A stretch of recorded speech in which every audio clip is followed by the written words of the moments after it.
জুলাই বিপ্লবের ঘোষণাপত্রের বিষয়ে সর্বদলীয় বৈঠক করলেন প্রধান উপদেষ্টা ডক্টর মোহাম্মদ ইউনূস। ১৭ বছর পর কারামুক্ত হলেন সাবেক স্বরাষ্ট্র প্রতিমন্ত্রী লুৎফুজ্জামান বাবর।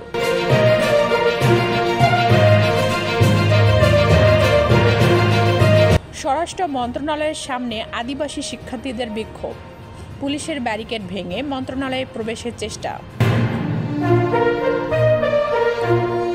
একতাতেই আমাদের জন্ম, একতাই আমাদের শক্তি বলে মন্তব্য করেছেন সর্বদলীয় বৈঠকে প্রধান উপদেষ্টা। বাতিল করা হলো জাতীয় পরিচয় নিবন্ধন আইন ২০২৩।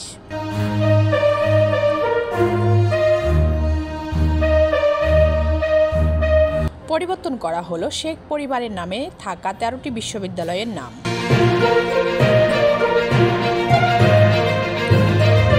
সর্বদলীয় বৈঠকে বিএনপির একমাত্র প্রতিনিধি হিসেবে উপস্থিত ছিলেন সালাউদ্দিন আহমেদ।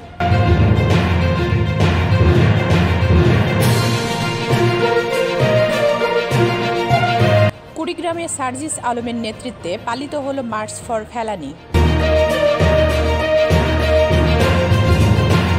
প্রথম পর্যায়ে ৮৩৪ জনের নাম তালিকা করে জুলাই গণ অভ্যুত্থানে শহীদদের গেজেট প্রকাশ করেছে মুক্তিযুদ্ধ বিষয়ক মন্ত্রণালয়।